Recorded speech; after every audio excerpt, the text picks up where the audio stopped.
হাসরের কঠিন ময়দানে যেদিন আরশের ছায়া ছাড়া আর কোনো ছায়া থাকবে না, প্রত্যেকটা মানুষ যখন ঘামের সাগরে হাবুডুবু খাবে, প্রত্যেকটা মানুষ যখন ইয়া নফসি করবে, ওগো আল্লাহ আমাকেই বাঁচাও, আমাকেই বাঁচাও, আমাকেই বাঁচাও, এই ফরিয়াদ যখন হাসরের ময়দানে প্রত্যেকটা মানুষ যখন করবে, পয়গম্বর বলেন এই মুহূর্তেও আল্লাহ তাআলা 7 শ্রেণীর মানুষকে আরশে আজিমের নিচে ছায়া দিবে। জোরে জোরে বলি সুবহানাল্লাহ। আল্লাহ রাসূল বলেন 1 নম্বর হলো, সংক্ষেপে বলি সময় কম, 1 নম্বর পয়গম্বরে বলেন ইমামুন আদিলুন, ন্যায় বিচারক। যারা জনগণের তেল নিয়ে গিয়ে খাটের নিচে লোড করে এরা কি ন্যায় বিচারক? রডের বদলায় বাঁশ দেয় এরা কি ন্যায় বিচারক? কি ব্যাপার, আপনাদের আওয়াজ যে কমে গেল? ওই দলের লোক কিছু আছেন নাকি? তাইলে আওয়াজ কি সত্য কথা না মিথ্যা কথা? রডের বদলে বাঁশ দেয়, দেশের নাম স্মার্ট বাংলাদেশ, ঠিক কিনা বলেন? আরে সর্বনাশ।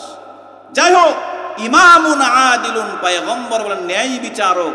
যারা ন্যায় বিচার করবে, যারা চাইলে টাকা খেয়ে উল্টাপাল্টা বিচার করতে পারে, ক্ষমতা আছে, এরপরেও আল্লাহর ভয়ে সঠিক বিচার করেছে, আল্লাহ রাসূল বলেন ওই বিচারকগুলো হাসরের ময়দানে সেই আরশে আজিমের ছায়ার তলে বসবে। ধরে বলি সুবহানাল্লাহ। আরেক হাদিসের মধ্যে পাওয়া যায় আল্লাহ রাসূল বলেন যে ব্যক্তি ন্যায় বিচারককে সম্মান করলো সে যেন আল্লাহকে সম্মান করলো। সুবহানাল্লাহ। আরেকটাও বলে দিই, আল্লাহ রাসূল বলেন যে ব্যক্তি দাড়ি পাকা চুল পাকা মুরব্বীকে সম্মান করলো সে যেন আল্লাহকে সম্মান করলো। সুবহানাল্লাহ। আজকালকার যুবকের চরিত্র এতটাই অধপতন, মুরব্বীর সামনে বসে থেকে বাম হাতে চা খায়, ডান হাতে বিড়ি খায়। কি এমন যুবক আপনাদের এলাকায় নাই? আমাদের রাজশাহীতে আছে ভাই, মুরব্বীর সামনে বসে থেকে বিড়ি খায়, এমন কুলাঙ্গার ক্যারেক্টারহীন যুবক আছে না? না। অথচ এমনও সময় গেছে আমরা দেখেছি মুরব্বীরা আসলে দেখলেই বিড়ি টিড়ি সব একেবারে লাথি মেরে টেরে অন্য জায়গায় লুকায় দিত। এমন যুগ যায় নাই? মুরব্বীরা গেছে কিনা? অর্থাৎ মুরব্বীদের প্রতি একটা সম্মান, রেসপেক্ট ছিল। কিন্তু আহা, এই বর্তমান ডিজিটাল আর স্মার্ট বাংলাদেশে যুবকেরা কিসের মুরব্বী, কিসের আব্বা, কিসের চাচা, সবাইরে বানায় ফেলেছে বন্ধু, ঠিক কিনা বলেন? এজন্য আল্লাহ রাসূল বলেন যারা দাড়ি পাকা চুল পাকা মুরব্বীদেরকে সম্মান করলো তারা কাকে সম্মান করলো? আরো জোরে বলি কাকে? 2 নম্বর আল্লাহ রাসূল বলেন ওয়াশাবুন নাশআ ফি ইবাদাতিল্লাহ। আল্লাহ রাসূল বলেন 2 নম্বর ওই যুবকগুলো আরশে আজিমের ছায়ার নিচে জায়গা পাবে যে যুবকগুলো যৌবনকালে গুনাহ করতে মন চায়, এরপরও গুনাহ বাদ দিয়ে ওই সময়গুলো ইবাদতের মধ্যে কাটাইছে। পয়গম্বর বলেন ওই যুবকগুলো হাসরের কঠিন ময়দানে আরশে আজিমের নিচে ছায়া পাবে। বলি সুবহানাল্লাহ। 3 নম্বর আল্লাহ রাসূল বলেন ওয়ারাজুলুন কলবুহু মুআল্লাকুন ফিল মাসাজিদ। 3 নম্বর ওই ব্যক্তিরা যে ব্যক্তিদের দিলের মধ্যে মসজিদের টান থাকে, আসরের নামাজ মসজিদ থেকে পড়ে এসেছে, দিলের মধ্যে টান, আহারে কখন মাগরিবের আজান দেবে আর মসজিদে যাব। কি বলেন, এমন বাবা যে আছে না নাই? আবার কিছু কিছু আছে, কি বুঝলাম না, কি দিন হলো এই যে আসর পরে মসজিদ থেকে বেরোলাম আবার মাগরিবের আজান দিয়ে দিল। এমন কথা কি আপনি নতুন শুনছেন আজকে? এমন পাবলিক আছে না? কি হয়ে গেল রে ভাই, এই যে কি বলে জোহরের নামাজ পড়ে খাইলাম আবার মুয়াজ্জিন আসরের নামাজ আসরে আজান দেওয়া শুরু করছে। কি শুরু করলো? কি বলি না আমরা? এমন কথা বলা যাবে না। যাদের দিল মসজিদের সঙ্গে লেগে থাকবে, আহা আসর পড়ে আসলাম, কখন আজান দিবে তাড়াতাড়ি মসজিদে গিয়ে ঢুকবো। কারণ মসজিদে ঢুকলে কি বরকত আছে না আযাব আছে? ভাই বরকত আছে না নাই? 4 নম্বর আল্লাহ রাসূল বলেন ওয়ারাজুলানি তাহাব্বা ফিল্লাহ ইসতামা আলাইহি ওয়া তাফাররাকা আলাইহি। আল্লাহ রাসূল বলেন 2 জন মানুষ যখন একজন অপরজনকে মহব্বত করে আল্লাহর জন্য, একজন অপরজনের সঙ্গে একত্রিত হয় আল্লাহর জন্য, আবার একজন আরেকজনের থেকে জুদাও হয় আল্লাহর জন্য। একটু জোরে জোরে বলেন সুবহানাল্লাহ। আজকে আমরা এখানে জমা হয়েছি কি, এখানে কি তবারক দিবে আপনাদেরকে, না সবাইকে 500 টাকা করে দেওয়া হবে, এরকম ঘোষণা দেওয়া হয়েছে? নাকি এখানে আসলে আপনাদেরকে জনপ্রতি সবাইকে 25 কেজি চালের বস্তা দেওয়া হবে, এমন ঘোষণা দিয়ে আনা হয়েছে? নাকি সবাই আমরা এসেছি একে অপরকে ওলামায়ে কেরামকে মহব্বত করে, ঠিক কিনা বলেন? আবার এখান থেকে মাহফিল শেষ করে সবাই নিজের গন্তব্যে চলে যাব, এটা কি শত্রুতামি করে যাব, নাকি আমাদের মজমা শেষ এখন আমরা বাড়ি থেকে ঘুমাবো, ঠিক কিনা বলেন? তাহলে আমাদের একত্রিত হওয়া আল্লাহর জন্য, আমাদের মহব্বত হলো আল্লাহর জন্য, আমাদের পৃথক হওয়া হলো আল্লাহর জন্য। আল্লাহ রাসূল বলেন এই মাহফিলে যারা এসে এই জান্নাতি প্যান্ডেলের তলে বসেছে, কথা শুনেছে, এরাও আরশে আজিমের প্যান্ডেলের তলে জায়গা পাবে। জোরে বলি সুবহানাল্লাহ। মুসলমান ভাইরা আমার, 5 নম্বর হলো আল্লাহ রাসূল বলেন ওয়ারাজুলুন দাআতু ইমরাআতুন যাতু মানসাবিন ওয়া জামালিন ফাকালা ইন্নী আখাফুল্লাহ। 5 নম্বর রাসূল বলেন যেই পুরুষকে, যেই যুবককে একজন সুন্দরী কুমারী যুবতী বলবে আমার কাছে আসো, তোমার মনোবাসনাগুলো পূরণ করে নাও, কোনো সমস্যা নাই, কোনো বাধা নাই, ওই যুবক বলে না না না, সম্ভব নয়, ইন্নী আখাফুল্লাহ, আমি আল্লাহকে ভয় করি, এই জন্য তোমার সঙ্গে মিলিত হব না। বলি সুবহানাল্লাহ। মুসলমান ভাইরা আমার, হযরত ওমর ফারুক রাদিয়াল্লাহু তাআলা আনহুর সময় এমন একজন যুবক ছিল, যেই যুবকটা এই রকম কোয়ালিটি মেনটেন করেছে। হাদিসের মধ্যে পাওয়া যায় ওই যুবকটা প্রতিদিন মসজিদে নববী থেকে বাড়ির মধ্যে যাইতো আর আসতো। বর্ণনায় পাওয়া যায় প্রত্যেক ওয়াক্ত নামাজে আল্লাহর বান্দা মসজিদে যাইতো, আবার মসজিদ থেকে বাসায় আসতো। রাস্তার মধ্যে একজন নষ্টা মহিলা ওই যুবকটাকে ইফতিজিং করত। আল্লাহ রাসূল বলেন 1 দিন 2 দিন 3 দিন 4 দিন 5 দিন করতে করতে ওই যুবকটা একদিন নারীর কুমন্ত্রণায় পড়ে ওই যুবতীর ঘরের মধ্যে ঢুকে গেছে। জোরে বলে নাউজুবিল্লাহ। যখন ওই ঘরের মধ্যে ওই যুবক আর যুবতী গেছে, যাওয়ার পরে কিছুক্ষণ পরে হঠাৎ করে ওই যুবকের একটা আয়াতের কথা মনে হয়েছে। ওই আয়াতের কথা স্মরণ হওয়ার সাথে সাথেই ওই যুবক ওই ঘরের মধ্যে অজ্ঞান হয়ে পড়ে গেছে। জোরে বলি সুবহানাল্লাহ। ওই যুবক তেলাওয়াত করলেন ইন্নাল্লাযীনা ইত্তাকাউ ইযা মাসসাহুম তাইফুন মিনাশ শাইতানি তাযাক্কারু ফাইযা হুম মুবসিরুন।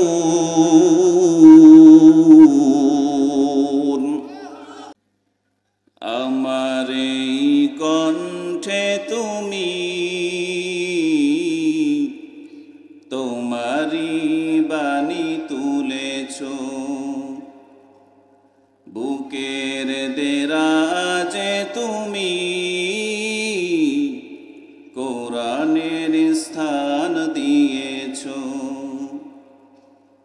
এত ভালোবাসো কেন মালিক আমায়, কি করে শুকর তার করিয়া দায়।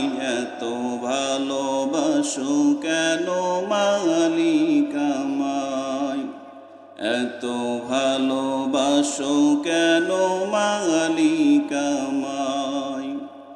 আমার এই কণ্ঠে তুমি তোমারি বাণী তুলেছ, বুকের দেরাজে তুমি কোরআনের স্থান দিয়েছ। এত ভালোবাসো কেন মালিক আমায়, কি করে শুকর তার করিয়া দায়। এত ভালোবাসো কেন মালিক আমায়, এত ভালোবাসো কেন মালিক আমায়। পৃথিবীর দিকে দিকে ওজুদ হৃদে, কণ্ঠ আমার নামে তোমার গীতে। পৃথিবীর দিকে দিকে ওজুদ হৃদে, এসো আমার নামে তোমার গীতে, তৌফিকে তোমার নিয়ামত বেশুমার, তৌফিকে তোমার নিয়ামত বেশুমার, পেয়ে নুয়ে পড়ে মন সেজদায়, এত ভালোবাসো কেন মালিক আমায়, এত ভালোবাসো কেন মালিক আমায়। সকলে বলে আলহামদুলিল্লাহ। সকলে দরুদ শরীফ আল্লাহুম্মা সাল্লি আলা মুহাম্মাদ ওয়া আলা আলি মুহাম্মাদ কামা সাল্লাইতা আলা ইব্রাহিম ওয়া আলা আলি ইব্রাহিম ইন্নাকা হামিদুম মাজিদ। আল্লাহুম্মা বারিক আলা মুহাম্মাদ ওয়া আলা আলি মুহাম্মাদ কামা বারাকতা আলা ইব্রাহিম ওয়া আলা আলি ইব্রাহিম ইন্নাকা হামিদুম মাজিদ। সকলে একটু মোহাব্বতে জবান খুলে জিকির করে লা ইলাহা ইল্লাল্লাহ,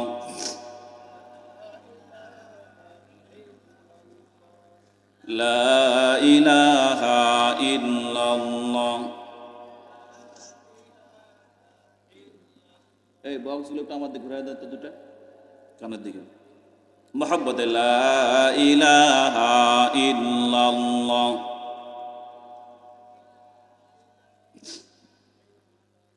লা ইলাহা ইল্লাল্লাহু মুহাম্মাদুর রাসূলুল্লাহ। সকলে বলছি সাল্লাল্লাহু আলাইহি ওয়াসাল্লাম। মাদ্রাসায়ে মাদানিয়া টাঙ্গন চৌমোহনী চারঘাট রাজশাহী এর উদ্যোগে আয়োজিত ওয়াজ মাহফিল ও হাফেজ ছাত্রদের পাগড়ি প্রদান। উক্ত ওয়াজ মাহফিলের সভাপতি উস্তাদুল উলামা ও বিশিষ্ট আলেমে দ্বীন আলমকুলের শিরোমণি উম্মতের রাহবার হযরতুল আল্লাম আল্লামা জামালউদ্দিন মাহমুদ সন্দেবী বারাকাল্লাহু ফি হায়াতিহি ওয়া ইলমিহি ওয়া আমালিহি। সকলেই জবান খুলে বলছি আল্লাহুম্মা আমিন। আজকের ওয়াজ মাহফিলের সম্মানিত প্রধান আলোচক প্রিয় বড় ভাই মুফতি নাসির বিন আসগর তৈয়বী বারাকাল্লাহু ফি হায়াতিহি ওয়া ইলমিহি। সকলে বলছি আল্লাহুম্মা আমিন। আরও স্টেজে ওলামায়ে কেরাম উপস্থিত আছেন। সকল ওলামায়ে কেরামের প্রতি শ্রদ্ধা ভালোবাসা রেখে আপনাদেরকে সামনে নিয়ে সেই মহান মনিবের দরবারে হাজারো কোটি শুকরিয়া জ্ঞাপন করছি যে আল্লাহ তাআলা আমাদেরকে আজকে মাদ্রাসায়ে মাদানিয়া টাঙ্গনের ওয়াজ মাহফিলে আসার, বসার, বলার, শোনার তৌফিক দিয়েছেন। এজন্য আপনারা খুশি না বেজার? এ ভাই মাইক আমার দিক ঘুরায় দাও, আমার দুই কানে আওয়াজ আসতে হবে। তোমরা ওয়াজ মাহফিল করো, মাইকের সেটিং বুঝো না? প্যান্ডেলের ভিতর যথেষ্ট আওয়াজ থাকতে হবে, বক্তার কানে দুই কানে আওয়াজ আসলে বোঝা যাবে ওয়াজ হচ্ছে। যাই হোক, আজকের এই মাহফিলে আসতে পেরে আপনারা খুশি না বেজার? খুশি হলে কি বলতে হয়? অনেকেই এখনো জবান খোলেন নাই। ভাই হাতে শরীরে শীত আছে, মুখেও কি শীত লেগে আছে নাকি? হ্যাঁ, জবান খুলে সকলেই উচ্চ স্বরে মহব্বত, ভালোবাসা, আবেগ, উৎকণ্ঠ সব কিছু ঢেলে দিয়ে মহান রবের শুকরিয়া জ্ঞাপন করছি। সকলেই বলছি আলহামদুলিল্লাহ। আমরা শুকরিয়া করলাম কার? আর একটু আসতে বলেন কার? আল্লাহর নাম জোরে বলতে কি ভয় লাগে? হ্যাঁ, ভয় লাগার কোনো কারণ আছে? যা ছিল আছে না গেছে? আলহামদুলিল্লাহ বলেন। লক্ষ কোটি দরুদ ও সালাম সাইয়্যিদুল মুরসালিন, ইমামুল মুরসালিন, খাতামুন নবিয়্যিন, সাইয়্যিদুস সাকলাইন, সাকিয়ে কাউসার, মদিনাহ কা তাজদার, আফতাবে নবুওয়াত, ফখরে মওজুদাত, আশরাফুল মাখলুকাত, সাইয়্যিদুল মাখলুকাত। সকলেই জবান করে বলছি মুহাম্মাদুর রাসূলুল্লাহ সাল্লাল্লাহু আলাইহি ওয়াসাল্লাম। সম্মানিত প্রিয় উপস্থিতি, দরদি মুমিন মুসলমান ভাইরা, আমরা কুরআনুল কারীমের সূরা তাওবার 119 নম্বর আয়াতখানা তেলাওয়াত করেছি।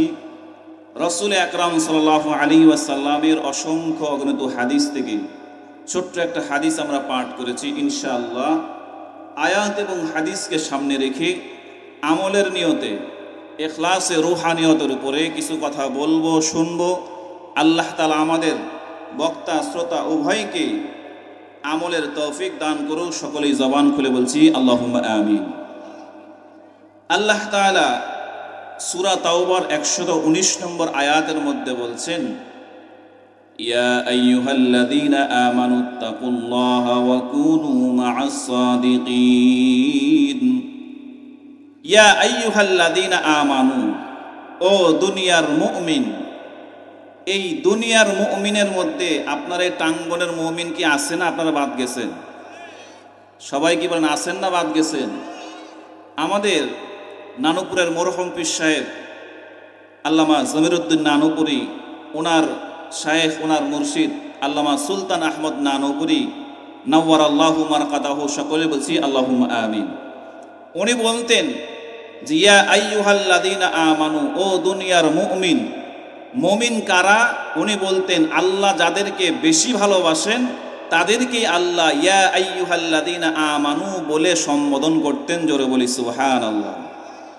তাহলে আল্লাহ আমাদেরকে ভালোবাসে বিধায় আল্লাহ আমাদেরকে ইন্ডিকেট করে বলেছেন ইয়া আইয়ুহাল্লাযীনা আমানু, ও টাঙ্গনের মুমিন মুসলমান যুবক যুবতী, মুরব্বী, বাবাজি, নারী পুরুষ সকলকেই আল্লাহ ইন্ডিকেট করে বলেছেন ইত্তাকুল্লাহ, আল্লাহকে ভয় করো। কাকে ভয় করবেন? কি পুলিশকে ভয় করবেন নাকি লেডি ফেরাউনকে ভয় করবেন? কাকে? আল্লাহকে ভয়।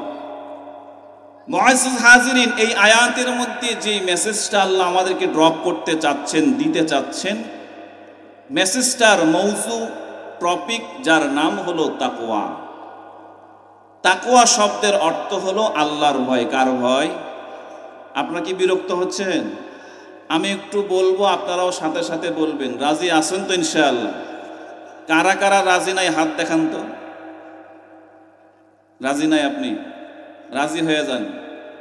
যাই হোক, বুঝেন যাতে মাতাল তালে ঠিক, চার ঘাটের মানুষ আবার বেতাল হয়ে যায় না। ঠিক আছে ইনশাআল্লাহ? তাকওয়া মানে হলো কার ভয়? আল্লাহর ভয়। কোরআনুল কারীমের মধ্যে আরো কিছু শব্দ আছে যেগুলোর অর্থ আল্লাহর ভয়, যেমন খাউফ, ওয়া আম্মা মান খাফা মাকামা রাব্বিহি ওয়া নাহান নাফসা আনিল হাওয়া ফাইন্নাল জান্নাতা হিয়াল মাওয়া। তাকওয়া মানেও আল্লাহর ভয়, খাউফুন মানেও আল্লাহর ভয়। আরেকটা শব্দ আছে খশিয়া, যেটার অর্থ আল্লাহর ভয়। লাউ আনজালনা হাযাল কুরআনা আলা জাবালিন লারাআইতাহু খাশিআন মুতাসাদ্দিআন মিন খাশিয়াতিল্লাহ ওয়া তিলকাল আমসালু নাদরিবুহা লিন-নাসি লাআল্লাহুম ইয়াতাফাক্কারুন। চার ঘাটের মুমিন মুসলমান দরদি বাবাজিরা আমার, তিনটা আয়াত আমরা তেলাওয়াত করেছি। তিনটা আয়াতের মধ্যে শব্দ তিনটা আলাদা। এক নম্বর শব্দ হলো তাকওয়া, দুই নম্বর আয়াতের শব্দ হলো খাউফ, তিন নম্বর আয়াতের শব্দ হলো খশিয়া। তিনটা আয়াতের তিনটা শব্দ আলাদা হলেও আলফাজে মুরাদের সিনোনিম যেটাকে বলা হয়, শব্দ আলাদা হলেও অর্থ হলো এক। কলবের মধ্যে একজনের ভয় রাখবো, মহব্বতে বলি নামটা কি? সকলেই বলি না, কার ভয় রাখবো? আল্লাহ। তাফসিরে কুরতুবীর প্রথম খণ্ডের 162 নম্বর পৃষ্ঠার মধ্যে এসেছে, উবাই ইবনে কাব রাদিয়াল্লাহু তাআলা আনহু খলিফাতুল মুসলিমিন উবাই ইবনে কাবকে জিজ্ঞেস করতেছেন, উবাই মা হুয়া তাকওয়া? তো উবাই বলল, খলিফাতুল মুসলিমিন, আপনি কি এমন রাস্তা দিয়ে চলেছেন যে রাস্তার ডানে বামে উপরে নিচে চতুর্দিক দিয়ে কাটা? হযরত ওমর বললেন, হ্যাঁ এমন রাস্তা দিয়ে চলেছি। বলে কিভাবে গেছেন? বলে এমন সতর্কতা অবলম্বন করেছি যাতে করে একটা কাঁটাও যেন আমার পোশাককে ভেদ করে আমার শরীরে আঘাত করতে না পারে।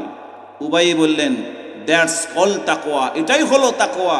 অর্থাৎ আপনি যখন দুনিয়াতে চলাফেরা করবেন, বাঁচবেন, ঘর সংসার করবেন, মুআমালাত মুআশারাত, দেনা পাওনা, লেনদেন, এভরিথিং, আপনার এভরি ওয়ার্ক যখন করবেন, তো আপনাকে গুনাহগুলো আপনার কাছে আসার জন্য চেষ্টা করবে। আর প্রত্যেকটা গুনাহ হলো কাঁটার মতো। কাঁটা থেকে যেমন আমি শরীরকে হেফাজত করি, যে ব্যক্তি গুনাহ নামক কাঁটা থেকে নিজেকে হেফাজত করবে, উবাই ইবনে কাব বলেন, বুঝতে হবে তার দিলে একজনের ভয় আছে, তিনি কে? প্রত্যেকটা গুনাহ হলো এক একটা গুনাহ কাঁটার মতো, এক একটা গুনাহ হলো কাঁটার মতো। এই জন্য কাঁটাকে যেমন একজন মানুষ ভয় পায়, কাঁটা থেকে নিজের শরীরকে বাঁচাতে চায়, উবাই ইবনে কাব বলেন ওই ব্যক্তিটাও তখন আল্লাহর ভয় কলবের মধ্যে চলে আসবে। তো আল্লাহর ভয়ে ওই বান্দা গুনাহ থেকে নিজেকে বাঁচিয়ে রাখবে। জোরে বলি সুবহানাল্লাহ। মুসলমান দরদি ভাইয়েরা আমার, দিলের মধ্যে আল্লাহর ভয় ঢুকায় নিতে হবে। কারণ আল্লাহর ভয় দিলের মধ্যে কেনই বা ঢুকাবেন? বলে সন্তানের দিলের মধ্যে মা বাবার শাসনের ভয় থাকে, চোর ডাকাত অপরাধীর দিলের মধ্যে প্রশাসন, পুলিশ, র্যাব, আর্মি, বিডিআরের শাসনের ভয় থাকে, ছাত্রের দিলের মধ্যে ওস্তাদের শাসনের ভয় থাকে। যার কারণে ছাত্র শিক্ষকের সামনে দুষ্টামি করে না, সন্তান মা বাবার সামনে দুষ্টামি করে না, পুলিশের সামনে, র্যাবের সামনে চোর ডাকাত কখনোই চুরি করে না। কারণ চোর ডাকাতের দিলের মধ্যে পুলিশের ভয় আছে। ঠিক তেমনি ভাবে একজন মুমিনের দিলের মধ্যে যখন আল্লাহর ভয় ঢুকে যাবে, ওই মুমিন বান্দা তখন গুনাহ থেকেও আল্লাহকে ভয় করে বেঁচে থাকবে। বলি সুবহানাল্লাহ। ইয়া ইলাহি তু মেরা মাবুদ হাই, ইয়া ইলাহি তু মেরা মাউশুক হাই, ইয়া ইলাহি মুঝসে মুঝকো दूर कर, ताकि देखो मुझ में तुझको एक नजर, या इलाही तू मेरा खालिक है, या इलाही तू मेरा मालिक है। একটু মোহাব্বতে জবান খুলে বলি আল্লাহু আকবার। আল্লাহর ভয় দিলের মধ্যে ঢুকাতে হবে, এই নির্দেশ দিয়েছেন কি? সেই আল্লাহ আবার আল্লাহর ভয় কেমন ঢুকাবেন? কেমন ভয়? বলে মসজিদে আসলে একটু আল্লাহর ভয় জাগ্রত হয়, মাহফিলে আসলে আল্লাহর ভয় জাগ্রত হয়, ওলামায়ে কেরামের সোহবতে কাটাকালি হুজুরের সামনে একটু বসলে দিলের মধ্যে আল্লাহর ভয় আসে। কি বলেন, আমাদের এমন পরিস্থিতি হয় কি হয় না? কিন্তু দোকানে, হাটে, বাজারে, ছবি দেখার সময়, গান শোনার সময়, গার্লফ্রেন্ডের সঙ্গে চ্যাটিং করার সময়, ডেটিং করার সময়, ইফটিজিং করার সময়, ওই সময় মনে হয় আল্লাহর ভয় দিলে থাকে না? কি বলেন, থাকে? যত সব আল্লাহর ভয় মসজিদে গেলে, মাদ্রাসায় গেলে, ওয়াজ মাহফিলে গেলে, ওলামায়ে কেরামের সান্নিধ্যে গেলে দিলের মধ্যে ভয়গুলো একটু জাগ্রত বেশি হয়। আপনাদের দিলের অবস্থা জানি না, আমারটা আমি বললাম, ঠিক কিনা বলেন? এখন এই শুধুমাত্র এই জায়গা কেন্দ্রিকই আমার আপনার ভয় কি সীমাবদ্ধ থাকবে, নাকি সারা জগৎব্যাপী, সারা বিস্তৃত থাকবে? সেটাও আল্লাহ তাআলা সূরাতু আল ইমরানের 102 নম্বর আয়াতের মধ্যে আমার আল্লাহ বলতেছেন, ইয়া আইয়ুহাল্লাযীনা আমানুত্তাকুল্লাহা হাক্কা তুকাতি ওয়া লা তামুতুন্না ইল্লা ওয়া আনতুম মুসলিমুন। আমার আল্লাহ বলেন, ইয়া আইয়ুহাল্লাযীনা আমানুত্তাকুল্লাহ, ও দুনিয়ার মুমিন, ও টাঙ্গনের মুমিন মুসলমান যুবক যুবতী, মুরব্বী, বাবাজিরা, মা বোনেরা, আমার আল্লাহ আমাদের সকলকে ইন্ডিকেট করে বলতেছেন, ইত্তাকুল্লাহ, আল্লাহর ভয় দিলের মধ্যে ঢুকায় নাও। বলে কেমন ভয়? বলে মসজিদে গেলাম আল্লাহর ভয় আসলো, মাদ্রাসায় গেলাম আল্লাহর ভয় আসলো, মাহফিলের প্যান্ডেলে বসেছি আল্লাহর ভয় আসলো। আমার আল্লাহ বলেন এমন ভয় নাই, বরং কেমন ভয়? আল্লাহ বলেন হাক্কা তুকাতিহি, যেইভাবে ভয় করলে দুনিয়ার সমস্ত জায়গায় গুনাহ থেকে বাঁচা যায়, আমার আল্লাহ বলেন ওইভাবে আল্লাহকে ভয় করার নামে তাকওয়া। বলি সুবহানাল্লাহ। যেভাবে ভয় করলে দোকানদারি করার সময় এটা ভাববে না যে আমি যে মালের মধ্যে ভেজাল মিশাই, আমি যে 2 নম্বর 3 নম্বর খলত বিলত করে একের সঙ্গে আরেকটা মিলায়ে কাস্টমারকে 1 নম্বর বলে দিয়ে দিলাম, ও মনে করে যে না কাস্টমার তো দেখে না। কিন্তু যখন হাক্কা তুকাতিহি, প্রকৃত ভয় যখন ওর দিলের মধ্যে ঢুকে যাবে, ওই দোকানদার তখন চিন্তা করবে, আহা আমার কাস্টমার যদিও না দেখে, দেখেন কি? সবাই বলি কে দেখেন? কারণ দুনিয়ার সবার চোখকে ফাঁকি দেওয়া সম্ভব, কিন্তু আল্লাহর চোখকে কখনোই ফাঁকি দেওয়া সম্ভব। মুসলমান ভাইরা আমার, হাক্কা তুকাতিহির ব্যাখ্যায় যদি আমরা আসি, আল্লাহ বলেন ভয়ের মতো ভয় করতে হবে।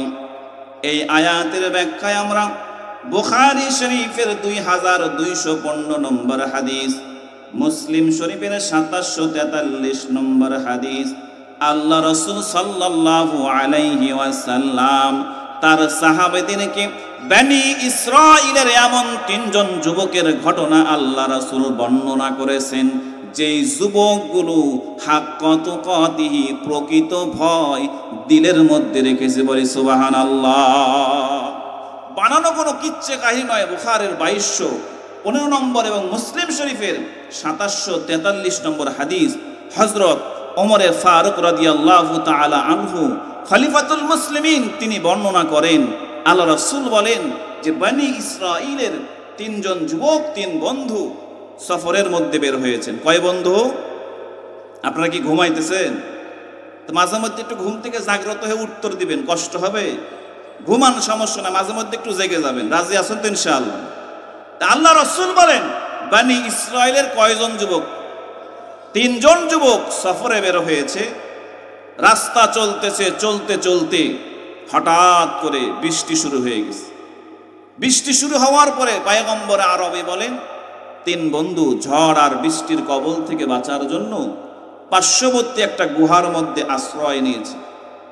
ওই গুহার মধ্যে যখন 3 জন আশ্রয় নিয়েছে, তো আমার আল্লাহ তাআলা কুদরতি হাতে বিশাল একটা পাথরের খণ্ড ওই গুহার মুখে এনে গুহার মুখটাকে বন্ধ করে দিয়েছেন। জোরে বলি আল্লাহু আকবার।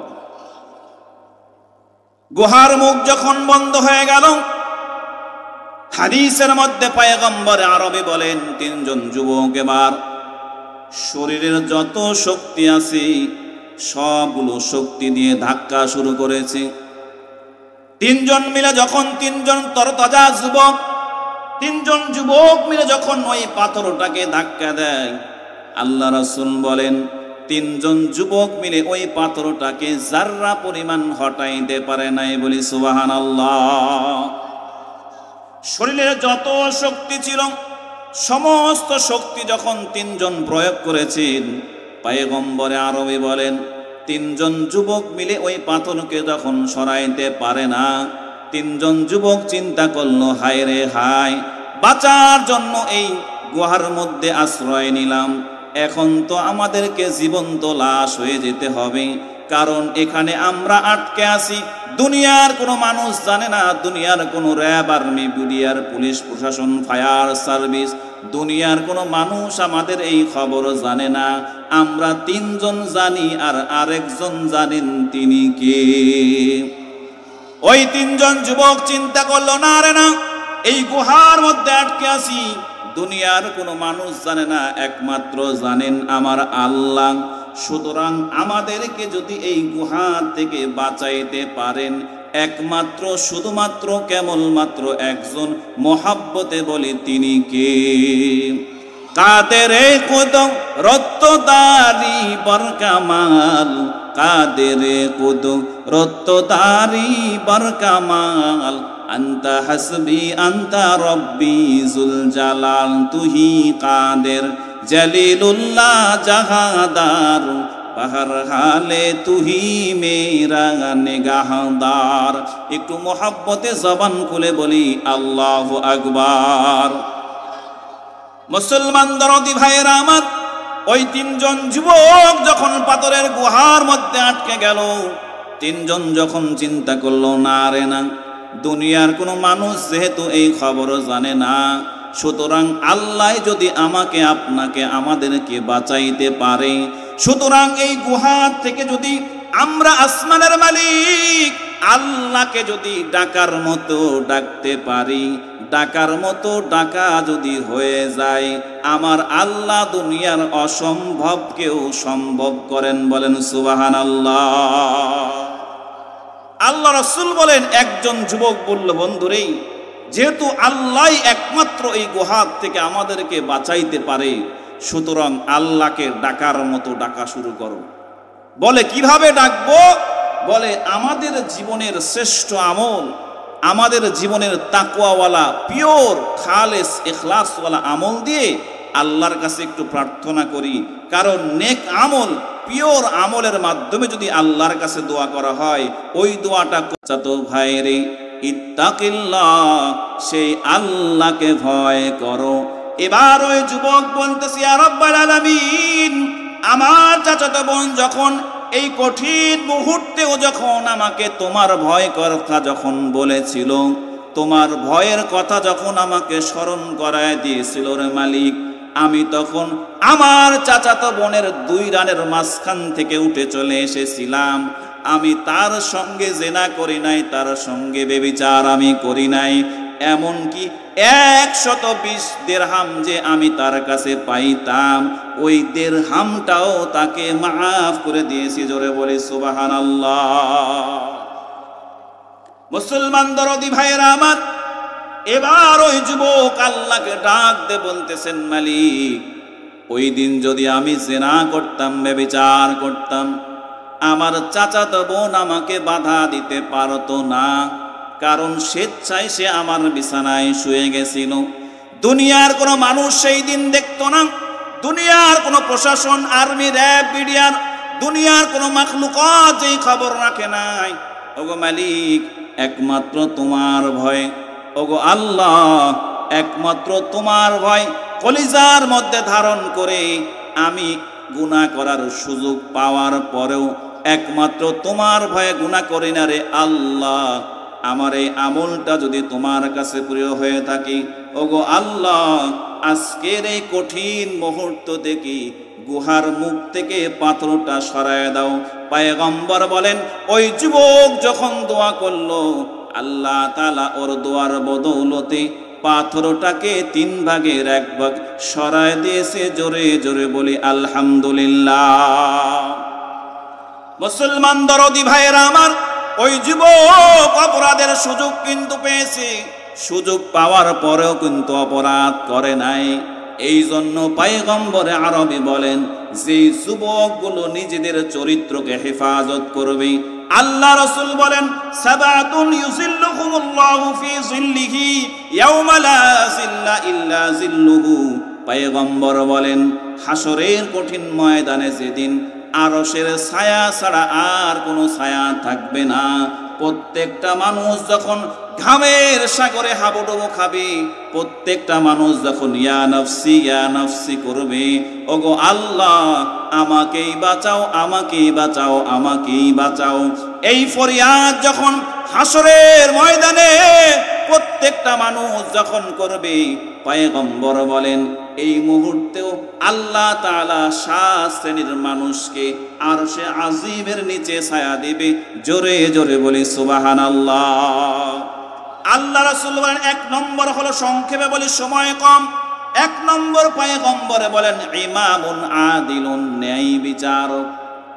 যারা জনগণের তেল নিয়ে গিয়ে খাটের নিচে লোড করে, এরা কি ন্যায় বিচারক?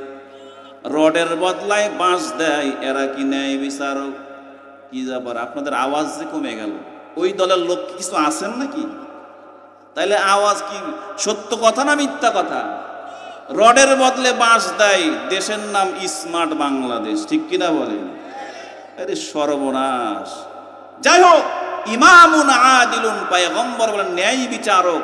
যারা ন্যায় বিচার করবে, যারা চাইলে টাকা খেয়ে উল্টাপাল্টা বিচার করতে পারে, ক্ষমতা আছে, এরপরেও আল্লাহর ভয়ে সঠিক বিচার করেছে, আল্লাহ রাসূল বলেন ওই বিচারকগুলো হাসরের ময়দানে সেই আরশে আজিমের ছায়ার তলে বসবে। জোরে বলি সুবহানাল্লাহ।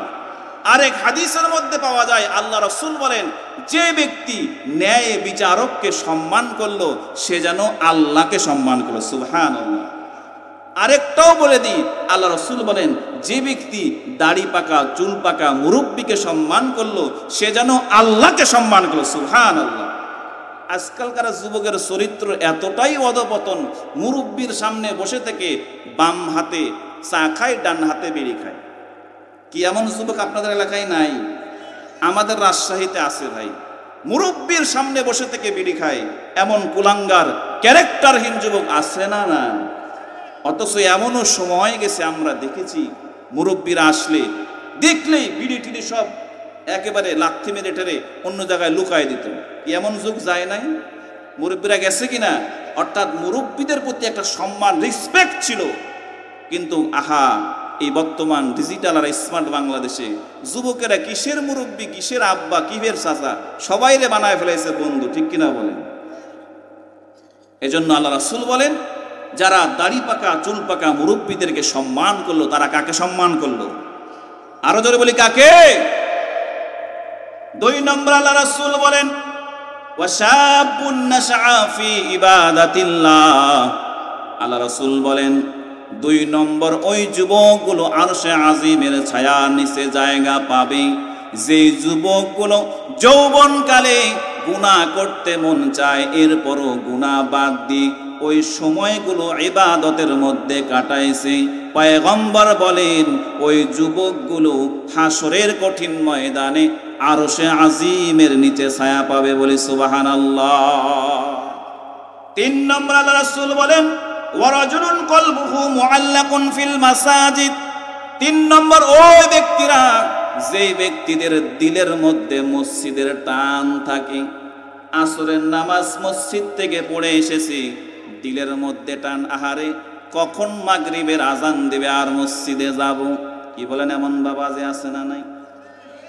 আবার কিছু কিছু আছে, কি বুঝলাম না, কি দিন হলো এই যে আসর পরে মসজিদ থেকে বেরোলাম আবার মাগরিবের আজান দিয়ে দিল। এমন কথা কি আপনি নতুন শুনছেন আজকে? এমন পাবলিক আছে না? কি হয়ে গেল রে ভাই? এই যে কি বলে জোহরের নামাজ পড়ে খাইলাম, আবার মুয়াজ্জিন আসরের নামাজ আসরের আজান দেওয়া শুরু করছে। কি শুরু করলো? কি বলি না আমরা? এমন কথা বলা যাবে না। যাদের দিল মসজিদের সঙ্গে লেগে থাকবে, আহা আসর পড়ে আসলাম, কখন আজান দিবে তাড়াতাড়ি মসজিদে গিয়ে ঢুকবো। কারণ মসজিদে ঢুকলে কি বরকত আছে না আযাব আছে? ভাই বরকত আছে না নাই? 4 নম্বর আল্লাহ রাসূল বলেন, ওয়ারাজুলানি তাহাব্বা ফিল্লাহ ইসতামা আলাইহি ওয়া তাফাররাকা আলাইহি। আল্লাহ রাসূল বলেন, 2 জন মানুষ যখন একজন অপরজনকে মহব্বত করে আল্লাহর জন্য, একজন অপরজনের সঙ্গে একত্রিত হয় আল্লাহর জন্য, আবার একজন আরেকজনের থেকে জুদাও হয় আল্লাহর জন্য। একটু জোরে জোরে বলেন সুবহানাল্লাহ। আজকে আমরা এখানে জমা হয়েছি কি, এখানে কি তবারক দিবে আপনাদেরকে, না সবাইকে 500 টাকা করে দেওয়া হবে? এরকম ঘোষণা দেওয়া হয়েছে নাকি এখানে আসলে আপনাদেরকে জনপ্রতি সবাইকে 25 কেজি চালের বস্তা দেওয়া হবে এমন ঘোষণা দিয়ে আনা হয়েছে? নাকি সবাই আমরা এসেছি একে অপরকে ওলামায়ে কেরামকে মহব্বত করে? ঠিক কিনা বলেন? আবার এখান থেকে মাহফিল শেষ করে সবাই নিজের গন্তব্যে চলে যাব, এটা কি শত্রুতামি করে যাব, নাকি আমাদের মজমা শেষ এখন আমরা বাড়ি থেকে ঘুমাবো? ঠিক কিনা বলেন? তাহলে আমাদের একত্রিত হওয়া আল্লাহর জন্য, আমাদের মহব্বত হলো আল্লাহর জন্য, আমাদের পৃথক হওয়া হলো আল্লাহর জন্য। আল্লাহ রাসূল বলেন, এই মাহফিলে যারা এসে এই জান্নাতি প্যান্ডেলের তলে বসেছে, কথা শুনেছে, এরাও আরশে আজিমের প্যান্ডেলের তলে জায়গা পাবে। জোরে বলি সুবহানাল্লাহ। মুসলমান ভাইরা আমার, 5 নম্বর হলো আল্লাহ রাসূল বলেন, ওয়ারাজুলুন দাআতু ইমরাআতুন যাতু মানসাবিন ওয়া জামালিন ফাকালা ইন্নী আখাফুল্লাহ। 5 নম্বর রাসূল বলেন, যেই পুরুষকে, যেই যুবককে একজন সুন্দরী কুমারী যুবতী বলবে, আমার কাছে আসো, তোমার মনোবাসনাগুলো পূরণ করে নাও, কোনো সমস্যা নাই, কোনো বাধা নাই। ওই যুবক বলে, না না না, সম্ভব নয়।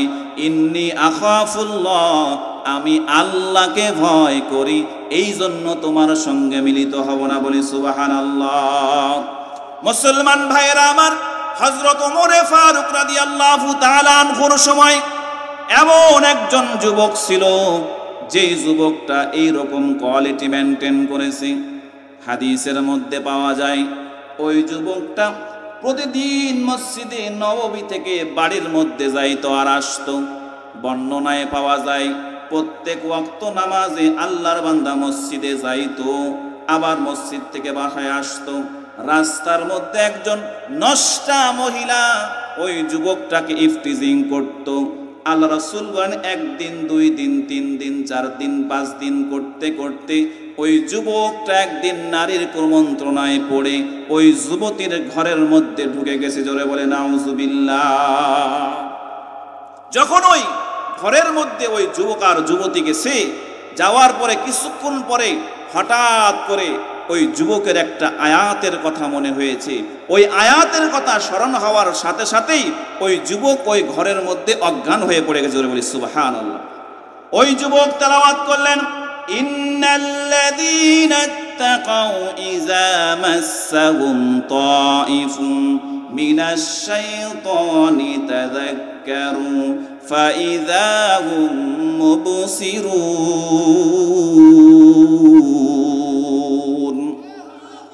ওই যুবক যখন এই আয়াতটা তেলাওয়াত করলেন, তেলাওয়াত করার সাথে সাথে ওই যুবকটা অজ্ঞান হয়ে গেছে।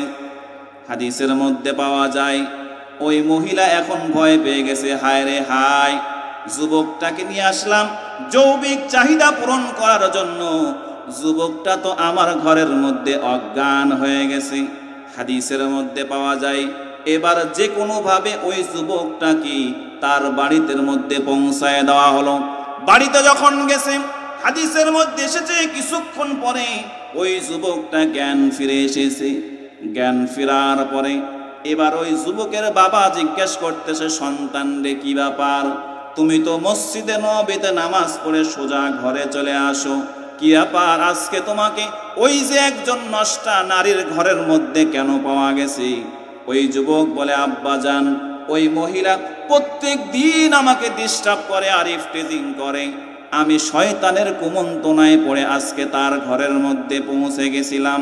এবার বাবা বলেন, সন্তান রে ওই ঘরের মধ্যে গেছো, কিন্তু ঘরের মধ্যে যাওয়ার পরে অজ্ঞান কেন হয়েছো? ওই যুবক বলে, আব্বা জান, একটা আয়াত মনে হওয়ার সাথে সাথে আমার জ্ঞানটা হারায় গেছে। জোরে বলি সুবহানাল্লাহ। কি আয়াত? ইন্নাল্লাযীনা ইত্তাকাউ ইযা মাসসাহুম তাইফুম মিনাশ শাইতানি তাযাক্কারু ফাইযা হুম মুবসিরুন। যারা আল্লাহকে ভয় করে, যখন শয়তান তাদেরকে কুমন্ত্রণা দেয়, শয়তানের কুমন্ত্রণা পেয়ে যখন অপরাধ করতে যায়, কিন্তু হঠাৎ করে যখন তাদের দৃষ্টিশক্তি খুলে যায়, তাযাক্কারু ফাইযা হুম মুবসিরুন, তারা আল্লাহর ভয় দিলের মধ্যে নিয়ে, আহারে আমি অন্যায় করতে যাচ্ছি, আল্লাহ তো আমাকে দেখছেন, এই চিন্তা করে ওই যুবক অজ্ঞান হয়ে গেছে। জোরে বলে সুবহানাল্লাহ। মুসলমান দরদি ভাইয়েরা আমার, এই ঘটনা বর্ণনা করতে করতে ওই যুবক আবার বাবার সামনে অজ্ঞান হয়ে গেছে। এবার ডাক্তার নিয়ে আসা হলো। ডাক্তার আসার পরে ওই যুবকের পালস যখন চেক করা হলো, ডাক্তার বলল, বাব্বা জান, আপনার সন্তান আর দুনিয়াতে বেঁচে নাই, আপনার সন্তান পরকালের মেহমান হয়ে গেছেন। মুসলমান দরদি যুবক ভাইয়েরা আমার, এবার ওই যুবককে দাফন কাফন দিয়ে দেওয়া হলো। খলিফাতুল মুসলিমিন হযরত ওমরের কাছে যখন সকালবেলা খবর গেল, হযরত ওমরকে বলা হলো, ওমর, ওই যে একজন আল্লাহওয়ালা মুত্তাকি যুবক ছিল, যেই যুবক 5 ওয়াক্ত নামাজ মসজিদে নববীতে এসে জামাতের সহিত আদায় করত, ওই যুবকটা গতকালে এই ঘটনার মর্মিতে, এই ঘটনার পরিপ্রেক্ষিতে ইন্তেকাল করে গেছেন। মুসলমান যুবক ভাইরা আমার, হযরত ওমর যখন এই ঘটনা শুনলেন, হযরত ওমর এবার সাথে সাথে কবরস্থানে চলে গেলেন।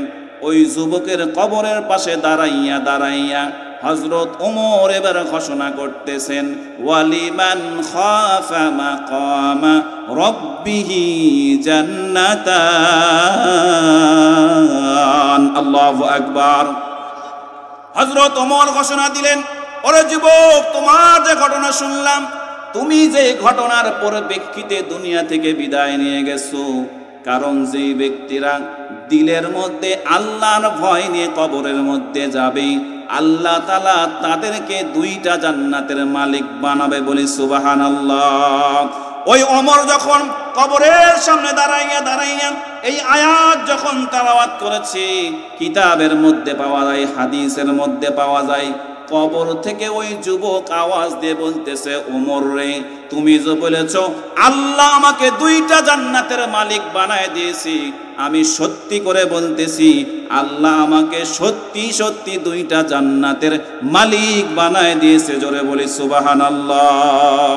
6 দিনে পরে নখ খসে যাবে, 9 দিন পরে চুল, কবর গাঘের সামান নিতে কইরো না কেউ ভুল, কবর জায়গা ভালো নয়, আমল দিয়ে কবর গৃহ সাজিয়ে নিতে হয়, কবর জায়গা ভালো নয়, আমল দিয়ে কবর গৃহ সাজিয়ে নিতে হয়। জোরে বলি মারহাবা। 6 দিনে পরে নখ খসে যাবে, 9 দিন পরে চুল, কবর গাহের সামান নিতে কইরো না কেউ ভুল, কবর জায়গা ভালো নয়, আমল দিয়ে কবর গৃহ সাজিয়ে নিতে হয়, কবর জায়গা ভালো নয়, আমল দিয়ে কবর গৃহ সাজিয়ে নিতে হয়। 17 দিন পেটে ফেটে শেষ প্রকার খাদ্য হবে, 60 দিন পরে গোশ থাকবে না, কঙ্কাল পড়ে রবে, 90 দিনে হাড়গুলি সব, 90 দিনে হাড়গুলি সব আলাদা হয়ে রয়, কবর জায়গা ভালো নয়, আমল দিয়ে কবর গৃহ সাজিয়ে নিতে হয়, কবর জায়গা ভালো নয়, আমল দিয়ে কবর গৃহ সাজিয়ে নিতে হয়। জোরে বলি মারহাবা। মুসলমান দরদি ভাইয়েরা আমার, ওই যুবক কবর থেকে আওয়াজ দিয়ে বলতো, ওমর রে, তুমি যে বলেছো আল্লাহকে ভয় করলে আল্লাহ 2টা জান্নাত দিবে, সেই আল্লাহর ভয় দিলের মধ্যে নিয়ে আমি জেনা ব্যভিচার থেকে নিজেকে বাঁচাইছিলাম, আল্লাহর ভয় নিয়ে, ওই আল্লাহর ভয় নিয়ে আমি কবরের মধ্যে এসেছি, সেই আল্লাহ তাআলা আজকে আমাকে 2টা জান্নাতের মালিক বানাইছে। জোরে বলে সুবহানাল্লাহ। মুসলমান দরদি ভাইরা আমার, ওই যে বলছিলাম আরশের নিচে জায়গা পাবে। 6 নম্বর আল্লাহ রাসূল বলেন, ওয়ারাজুলুন তাসাদদাকা বিসাদাকাতিন ফাআখফাহা হাত্তা লা তা'লামা শিমালুহু মা তুনফিকু ইয়ামিনুহু। পয়গম্বর বলেন, ওই যে 6 নম্বর ব্যক্তি আরশে আজিমের নিচে জায়গা পাবে, পয়গম্বর বলেন, সেই আল্লাহর বান্দা এমন ভাবে আল্লাহর জন্য দান করে, ডান হাতে কি দিল বাম হাতে টের পায় না, বাম হাতে কি দিল ডান হাতে টের পায় না, তেমন কথা হলো, এমন ভাবে দান করে ওই বান্দা তার ডানে বামে কাউকেও বুঝতে দেয় না কয় টাকা দিল, কি জন্য দিল, কিভাবে দিল।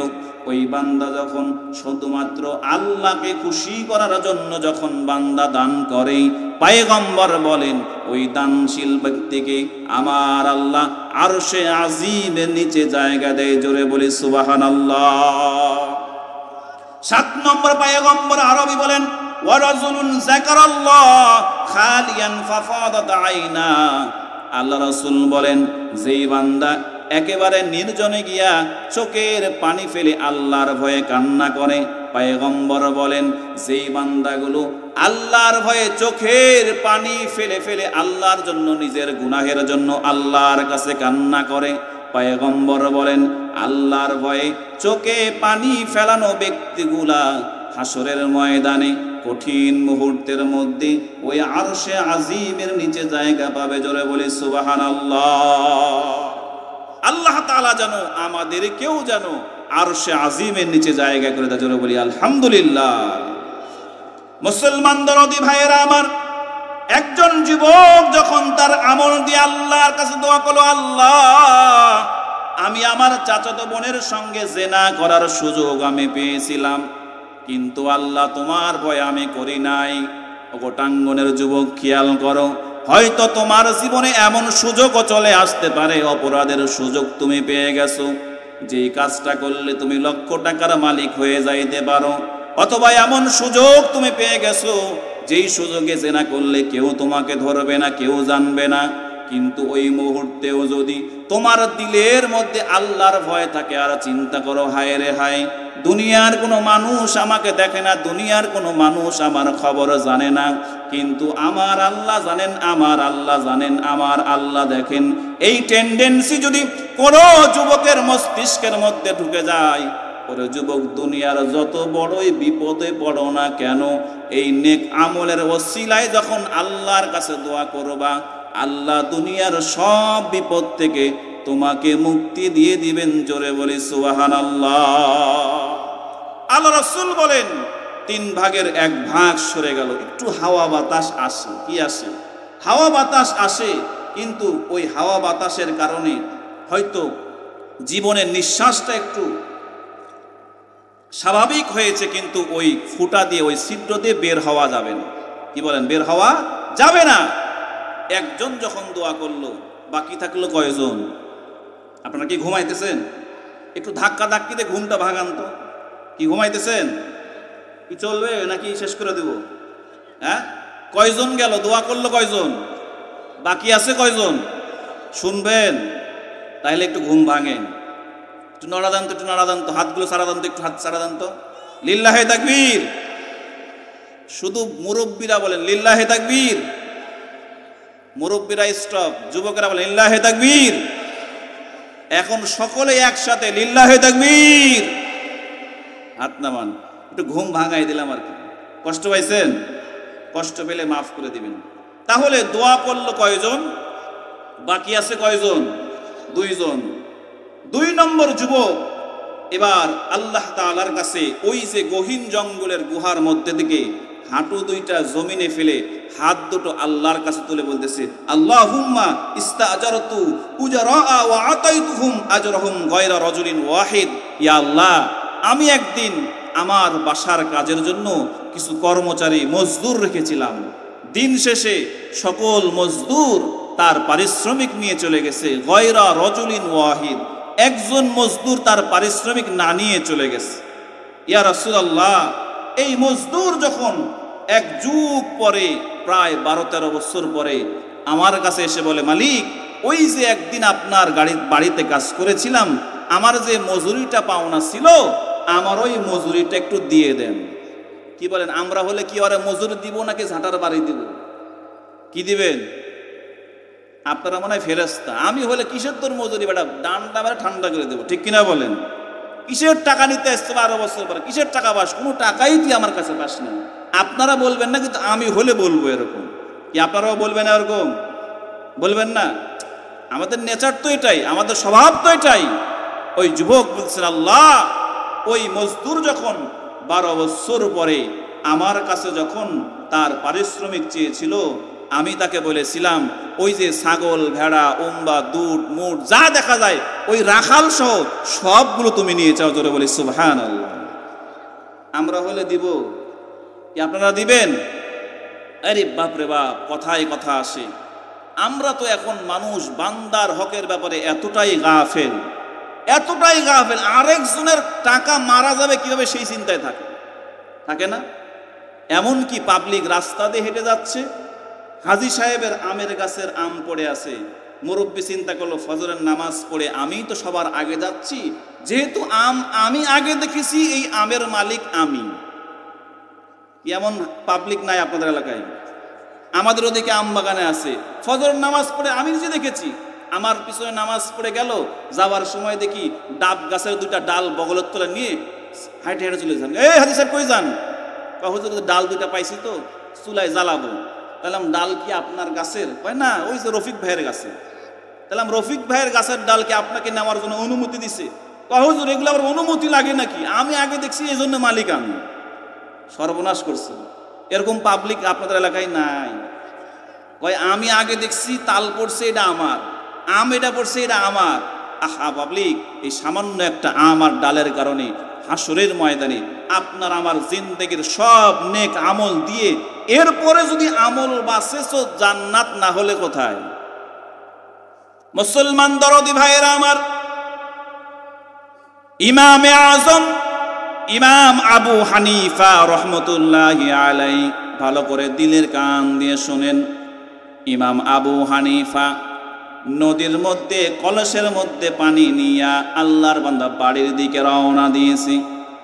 নদীর মধ্যে কলসটা ডুবাইয়া এক কলস পানি নিয়ে আল্লাহর বান্দা যখন বাড়ির দিকে রওনা দিয়েছি, রাস্তার মধ্যে একজন আল্লাহর বান্দার সঙ্গে দেখা। ওই আল্লাহর বান্দা বলে, আবু হানিফা একটু দাঁড়াও, তোমার সঙ্গে আমার একটা মাসআলা জানার আছে। আবু হানিফা বললেন, ঠিক আছে, তাড়াতাড়ি বলো। যেহেতু আমার হাতের মধ্যে ভারী একটা কলসি, সময় বেশি দেওয়া যাবে না, দ্রুত সময়ে তোমার মাসআলাটা বর্ণনা করো। ও টাঙ্গনের মুসলমান, এবার ওই লোকটা বলে, আবু হানিফারে, হাতের কলসটা নিচে রেখো, এরপরে আমার প্রশ্নটা শোনো, একটু সময় আমাকে দাও। আবু হানিফা বললেন, সম্ভব নয়, আমার কলসটা আমার হাতের মধ্যেই থাকবে, তুমি তোমার প্রশ্নটা তাড়াতাড়ি করে ফেলো। আরবিতে একটা প্রবাদ আছে, আল ইনসানু হারিসুন ফিমা মুনিয়া। মানুষকে যেই কাজের নিষেধ করা হয়, বলেন তো ওই কাজের প্রতি আগ্রহ কম হয় না বেশি হয়? আপনি যদি আপনার এক বন্ধুকে ডাকেন, একটু গরম দাও তো বাবু, বন্ধুকে ডাকেন যে ভাই আপনার সাথে একটু কথা আছে, জরুরি কথা আছে, আসরের নামাজ মসজিদে পড়েন, এরপরে জরুরি কথাটা সারবো। আপনার ভাই মসজিদে আসলো, এরপরে ভাই বলল, ঠিক আছে বলেন তো জরুরি কথাটা কি? কয় থাক, ওই কথাটা আরেকদিন বলবো নি, আজকে চলো চাটা খাই অন্য কাজ করি। আপনার ভাই কি শুনবে? বলবে, যেই জরুরি কাজের জন্য আমাকে ডাকছো ওটা আগে বলো। কয় না, ওটা আরেকদিন বলবো না। কয় না, ওটা না বলা পর্যন্ত আমি আর কোথাও আগাবো না। এমন হয় কি হয় না? কারণ মানুষকে যেটা নিষেধ করা হয়, মানুষের ওই কাজের প্রতি আরো আগ্রহ কম হয় না বেশি হয়? বেশি হয়। তো আবু হানিফা রহমতুল্লাহ আলাইহি বললেন, ভাই আমার কলস তো নিচে রাখা যাবে না, তুমি তোমার প্রশ্নটা করে ফেলো। এখন ওই আল্লাহর বান্দা বলে, আবু হানিফা আমার প্রশ্নের গোল্লা মারি, আমার প্রশ্ন দরকার নাই, তুমি কলস নিচে রাখবা না কেন এটা আগে আমারে বলো। আবু হানিফা পড়ে গেছে পেছে। কয়, ভাই আমার কলস নিচে রাখবো না কি জন্য এটা তোমার জানার দরকার নাই, তুমি তোমার প্রশ্নটা করো আমাকে। ওই বান্দা বলে, না আগে বলো তোমার কলস কেন নিচে রাখবা না। মুআজ্জ হাজরিন, ভালো করে বুঝবেন, আবু হানিফা রহমতুল্লাহ আলাইহি বলতেছেন, ভাই রে, আমি যে এই ভেজা কলসটা এই মাটিতে রাখবো, এই জমিনে রাখবো, এই জমিনের মালিক আমি? বলে, না আপনি তো এই জমিনের মালিক নয়, আপনার একজন আছে, উনি হলো এই জমিনের মালিক। আচ্ছা দেখো, আমি যে এখন ভেজা কলসটা রাখবো, ভেজা কলস মাটিতে রাখলে কি বলেন, কলসের তলায় মাটি লাগবে কি লাগবে না? লাগবে না? ভালো করে বুঝেন, লাগবে।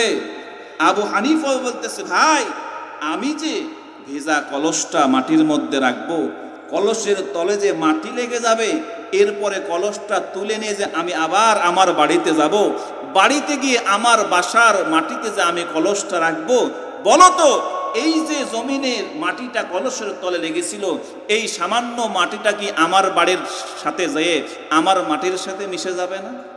কি বলে, যাবে না? আবু হানিফা বলতেছেন, ভাই রে, এই যে সামান্য মাটি আমি জমিনওয়ালার অনুমতি ছাড়া যে আমার মাটির সঙ্গে মিশিয়ে দিলাম, হাসরের কঠিন ময়দানে যদি এই জমিনওয়ালা আমার নামে আল্লাহর আদালতে মামলা দেয় আর বলে, আল্লাহ, ইমামে আজম আবু হানিফা আমার অনুমতি ছাড়া আমার জমিনের সামান্য মাটি তার বাড়িতে নিয়ে গেছিল, ওই মাটির হিসাব চাই। আবু হানিফা বলেন, ভাই ওই হিসাব দেওয়ার আমার ক্ষমতা নাই, এজন্য আমি ভিজা কলসটা জমিনেও রাখতে চাই না। জোরে বলি সুবহানাল্লাহ। আমাদের দিলে এই ভয় আছে?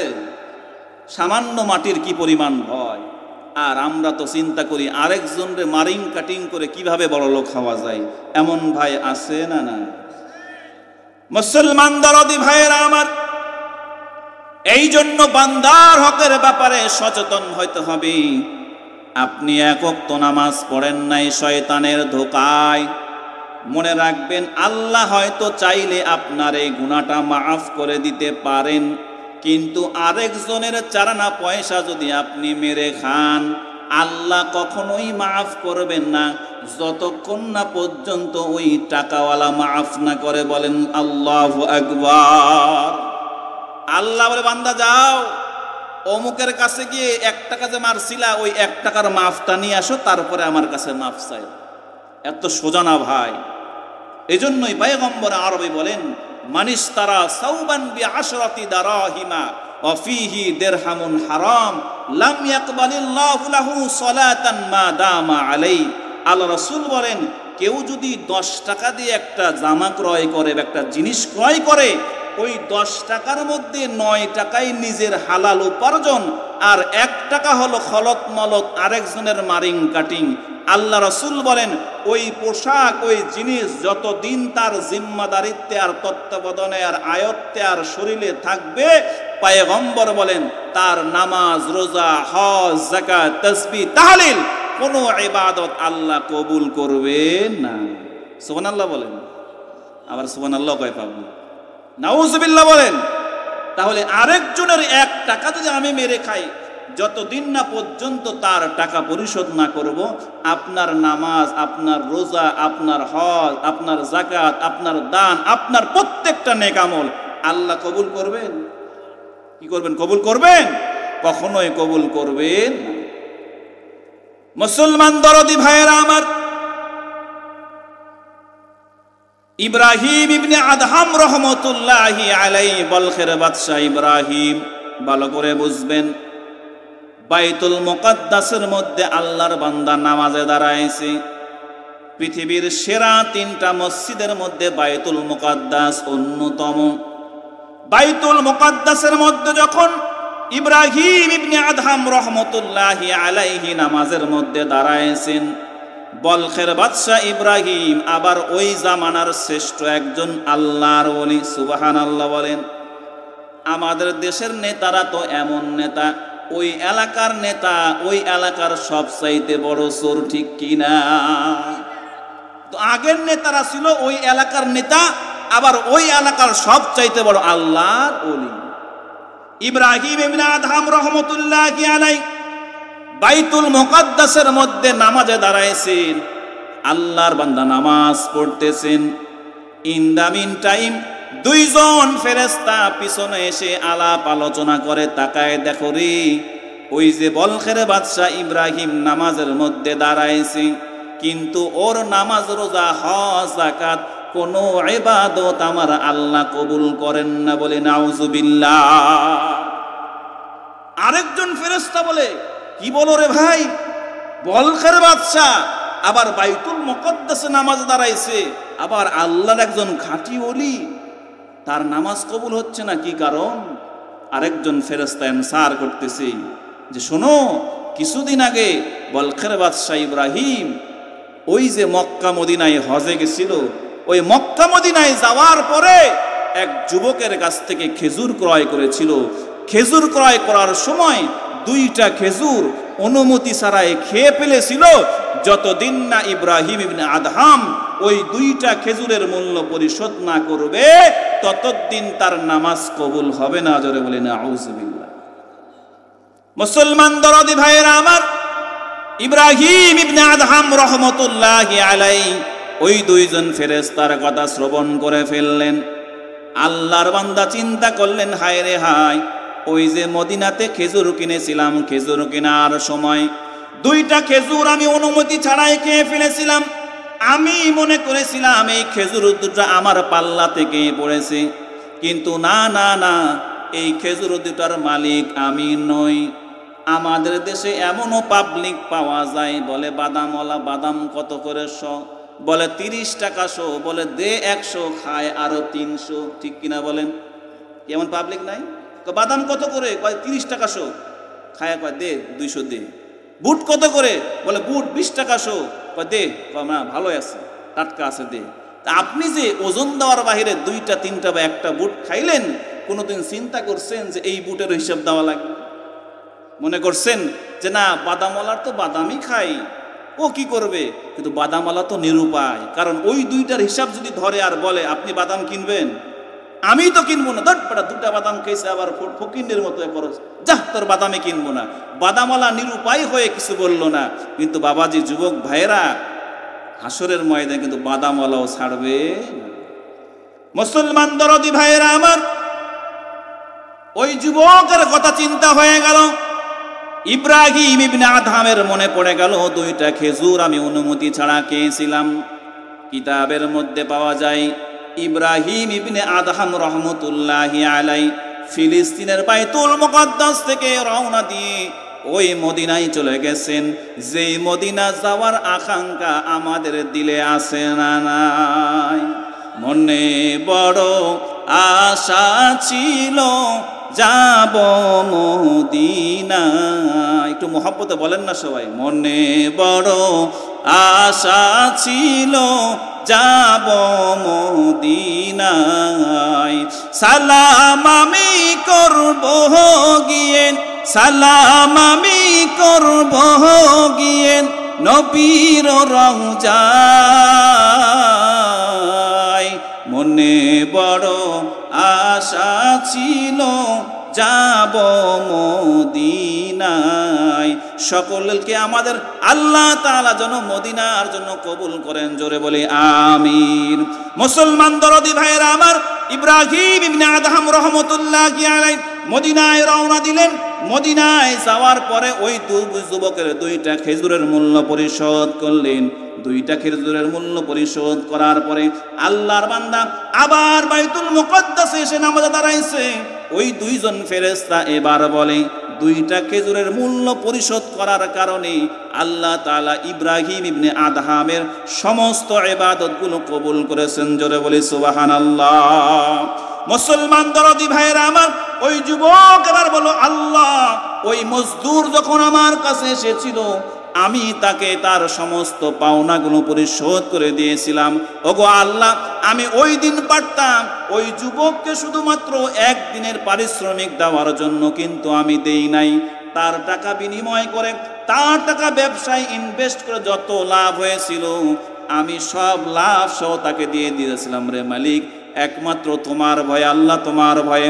ওগো আল্লাহ, এই আমলটা যদি একমাত্র তোমার ভয়ে করে থাকি রে মালিক, আজকে এই গহীন জঙ্গলে ওই গুহার মুখ থেকে পাথরটা সরাইয়া আমাদেরকে নতুন করে জীবন ফিরায় দাও, জোরে বলে সুবহানাল্লাহ। আল্লাহ রাসূল বলেন, দ্বিতীয় নম্বর যুবক দোয়া করার পরে আল্লাহ 3 ভাগের 2 ভাগ সরাই দিলেন। কয় ভাগ? 2 ভাগ সরাই দিলেন। কিন্তু ওই 2 ভাগ দিয়ে বের হওয়া যায় না, কোনো মতে মাথাটা ঢোকে কিন্তু বের হওয়া যায় না। বাকি আছে কয়জন? কি ঘুমাইছেন? আর একটু ঘুম ভাঙেন। ঘুমাইছেন? দোয়া করলো কয়জন? বাকি আছে কয়জন? এখন 3 নম্বর যে তৃতীয় পক্ষ বলতেছে, আল্লাহুম্মা কানাতলি আবাওয়ান শাইখান কাবীরান। ইয়া আল্লাহ, আমার বাড়িতে আমার 2জন বৃদ্ধ বাবা আর একজন বৃদ্ধা মা ছিল। আমি প্রতিদিন রাখাল মানুষ, প্রতিদিন বাহিরে দূরদূরান্তে চরণভূমিতে আমার পশুগুলো নিয়ে চলে যেতাম।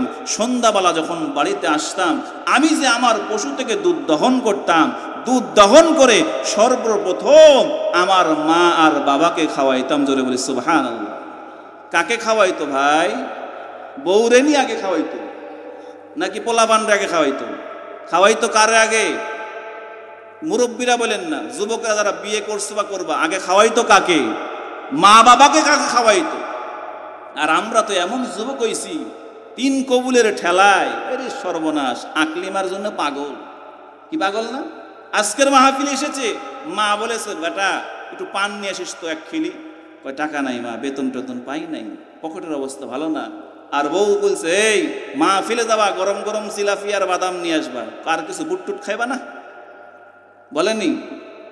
জ্যাকেটের তলে করে নিয়ে সুন্দর করে এভাবে একবার জমিদারের মতো করে বাড়িতে যায়, দরজা জানলা বদরে বউ পুটুস পুটুস কুটমুট করে 2 জনে খায়। এমন যুবক আছে না নাই? কি বলেন, আছে না নাই? আপনাদের এলাকায় আসেনি? তাহলে ওই যুবক বলতেছে, আল্লাহ প্রতিদিন দুধ নিয়ে এসে আমি আমার কাকে খাওয়াই? আমার মাকে খাওয়াই। মুসলমান যুবক ভাইয়েরা আমার, মা সম্পর্কে বেশি কথা বলবো না, অল্প কথা বলে আলোচনার ফিনিশিংয়ের দিকে যাব। আল্লাহ রাসূল বলেন, রেদার রব্বে ফি রেদাল ওয়ালিদাইন ওয়া সাকাতুর রব্বে ফি সাকাতিল ওয়ালিদাইন। মুসলমান দরদি ভাইয়েরা আমার, ওই যুবক বলতেছে, আল্লাহ প্রতিদিন আমি দুধ নিয়ে এসে আমার মা বাবাকে আগে খাওয়াই, কারণ আমি আমার সন্তান আর স্ত্রীর উপরে আমার মা বাবাকে প্রাধান্য দেই। কারণ দুনিয়াতে সব ভালোবাসার মধ্যে ভেজাল আছে, সব ভালোবাসার মধ্যে ফরমালিন থাকলেও মা বাবার কলবের মধ্যে সন্তানের জন্য যেই ভালোবাসা আছে ওই ভালোবাসার মধ্যে বিন্দু মাত্র ভেজাল নাই। বলে সুবহানাল্লাহ। আমার দেখা, আমার জীবনের বাস্তব দেখা একটা ঘটনা বলে আলোচনার দিকে যাব, শেষের দিকে যাব। অনেক দিন আগে রাজশাহী মেডিকেল কলেজে আমি একবার গেছিলাম। যাওয়ার পরে 32 নম্বর ওয়ার্ড চেনেননি আপনারা? ওই ওয়ার্ডে কি হয়? হার্টের চিকিৎসা হয়, সিজার হয় মনে হয়। এখন ওয়ার্ড চেঞ্জ হয়েছে কিনা জানি না। আগে 32 নম্বর ওয়ার্ডে সিজার আর ডেলিভারি হইত। আমি যখন গেলাম, যাওয়ার পরে দেখলাম ওটিতে একটা টলির মধ্যে এক প্রেগনেন্ট মা শুয়ে আছে, যেই মাকে একটু পরে সিজারের রুমের মধ্যে ঢোকানো হবে। ঢোকানো হলো, কিছুক্ষণ পরে ডাক্তার বের হয়ে আসলো, এসে বলে যে রোগী ওটিতে আছে আর অভিভাবক কারা? আমি দেখলাম একজন বৃদ্ধ আর একজন বৃদ্ধা মা। ডাক্তার সাহেব, আমরাই হলাম এর অভিভাবক। ডাক্তার বললেন, আপনাদের মেয়ের অবস্থা বেশি ভালো নয়, পেটের বাচ্চাকে যদি বাঁচাইতে চান মেয়েকে পাবেন না, আর যদি মেয়েকে চান তাহলে পেটের বাচ্চাকে পাবেন না। কি বলেন? এমন অবস্থা মেডিকেল ক্লিনিকগুলো তো হয় কি হয় না ভাই?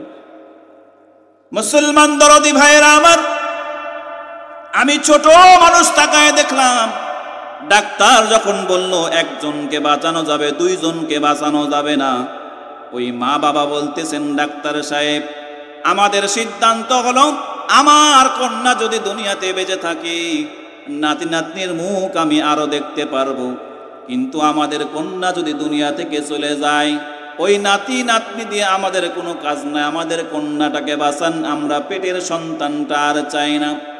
অমুসলমান যুবক ও যুবতী বোনেরা আমার, মায়ের ভালোবাসা কেমন একটু ফিলিংস আর অনুধাবন করো, দিল দিয়ে বুঝিয়ে নাও। ওই ডাক্তারকে যখন বলা হলো, ডাক্তার সাহেব আমার কন্যাকে বাঁচাবেন, পেটের সন্তানকে বাঁচানোর দরকার নাই, আমি ছোট মানুষ তাকায় দেখলাম ডাক্তার যখন ওটির দরজা লাগাইবে ভাব, ওই সময় ওই মহিলা ডাক দিয়ে বলে, ডাক্তার সাহেব আমার মা বাবা বলেছে আমার পেটের সন্তানটাকে হত্যা করে আমাকে বাঁচানোর জন্য রে ডাক্তার সাহেব, আমার মা বাবা বলেছে তাদের ভালোবাসার কারণে, কিন্তু আমি আমার পেটের সন্তানের ভালোবাসার কারণে আমার পার্সোনাল ডিসিশনটা আপনাকে জানাই দিলাম রে ডাক্তার সাহেব। আমার জীবনের বিনিময়ে হলো, আমার জীবনের বিনিময়ে হলো, আমার জীবনটা দিয়েও হলো আমি আমার পেটের সন্তানটাকে দুনিয়ার আলো দেখাইতে চাই। জোরে বলি সুবহানাল্লাহ। আমার লাইগা কাঁদলে মাগো, আমার লাইগা কাঁদলে মাগো সাহারাটি জনম, কোথায় গেলে পাবো আমি এমন আপনজন, কোথায় গেলে পাবো আমি এমন আপনজন। কি বলেন? মা বাবার মতো আপনজন আছে? কি বলেন? আছে। দুনিয়াতে সব ভালোবাসার মধ্যে ফরমালিন আছে। স্ত্রী ভালোবাসা কতক্ষণ? যতক্ষণ ভরণ পোষণ দিবেন। সন্তানের ভালোবাসা কতক্ষণ? যতক্ষণ পকেটের মানি আর টাকা দিবেন। এদের ভালোবাসা শেষ, দেওয়া বন্ধ, ভালোবাসাও শেষ। কিন্তু মা বাবাকে দিলেও ভালোবাসে, না দিলেও ভালোবাসে। মা বাবার খোঁজ খবর রাখলেও ভালোবাসে, না রাখলেও ভালোবাসে। কথা কি সত্য না মিথ্যা ভাই? সেই মা বাবা আজকের এই ময়দানে একটু দেখাই তো হুজুর, কার কার মা বাবা জীবিত নাই আমি একটু দেখতে চাই। একটু দুহাত তোলেন তো হুজুর, আমার মা বাবা জীবিত নাই। দেখি তো কোন দিকের পার্সেন্টেজ বেশি, জীবিত না মৃত। আল্লাহু আকবার, হাতগুলো নামান। তাহলে আমরা যারা হাত তুলেছি আমাদের মা বাবা ইন্তেকাল করেছেন, বাকিদের মা বাবা জীবিত আছেন আলহামদুলিল্লাহ।